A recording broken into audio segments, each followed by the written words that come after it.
Courtesy runners may be used if you have someone who is injured and can hit and maybe get down to first base but can't run past that. You have to have the agreement of the opposing team captain. And if you use a courtesy runner, it has to be the person who last got out in the lineup. And in co-rec, it has to be someone of the same gender. So usually there's a discussion before the game with the opposing team. You usually know on someone on your side who may not be the best runner and needs a courtesy runner.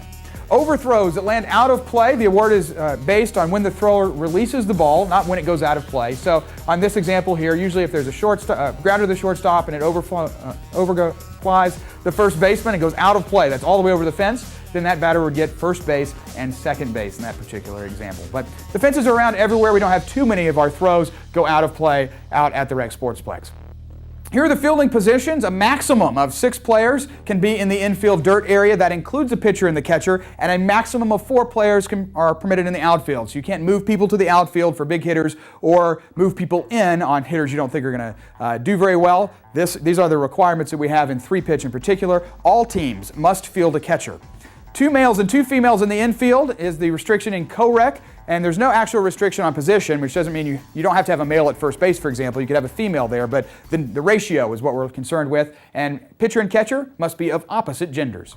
Hey, those are the requirements. You've heard it here. You can read more about all of our rules on our website, but make sure as a team captain, you finalize your team registration by taking the online captain's exam. It's available now and available all the way through 8 a.m. on the day of the captain's meeting, and that's when we close it off, so make sure you've taken it by that time. If you need to make a change to your team's registration, you need to do that before 5 o'clock on the last day of the registration period.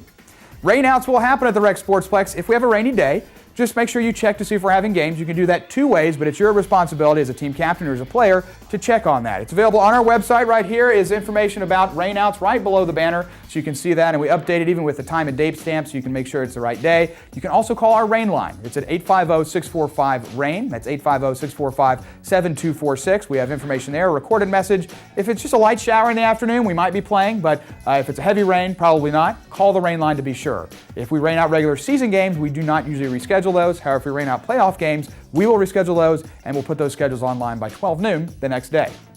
The website with those schedules and all the other information you need is fsu.campusrec.com/IM. It's got a team captain's guide. The regular season and playoff schedules are there, along with our complete sport rules for the sport of softball.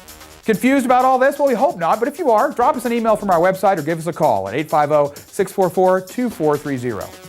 For Intramural Sports at Florida State University, I'm Director of Intramurals David Peters. Have fun and good luck this intramural season.